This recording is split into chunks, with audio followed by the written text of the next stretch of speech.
Urwego rw'igihugu rw'ubugenzacyaha Rwanda Investigation Bureau RIB biciye mu muvugizi warwo Dr. B Murangira Thierry rwatangaje ko rwataye muri yombi umugabo witwa Murakaza Valens w'imyaka 65 nyuma yo gukatirwa imyaka 15 n'inkiko gacaca agaherwa yihishahisha mu gihugu akwepana n'ubutabera ko yamaze gutabwa muri yombi.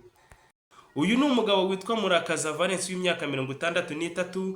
Uyu Murakaza Valens ni umunyakarongi ngo nyuma yuko Murakaza Valens ashinjijwe ko yagize uruhare muri jenoside yakorewe abatutsi muri Mata 1994 mu Rwanda ndetse agakatirwa imyaka 15 n'urukiko gacaca rw'umurenge wa Kavumu muri Karongi kuri 24 z'ukwa karindwi 2011 ariho uru rukiko rwamukatiye imyaka 15.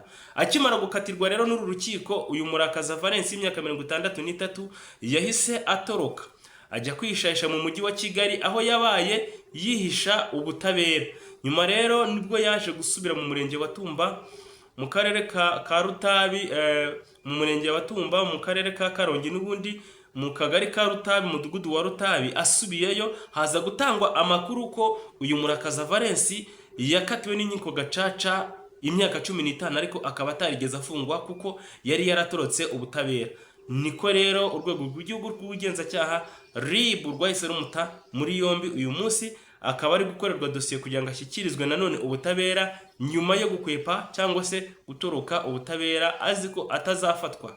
Mwebwe mwari mudukurikiye turabashimiye cyane, kandi wibuke niba ibiganiro tubagezaho bikomeza kubafasha, wibuke gukora subscribe kuri The Pop Live TV, utwandikire muri komanteri ndetse unakore share iki kiganiro cyangwa aya makuru abashe kugera ku bantu benshi batandukanye. Turagushimiye. Amafufu n'amafaranga bigufi bikiteka ryose. Imana ibane namwe kandi mugire ubuzima butsinda.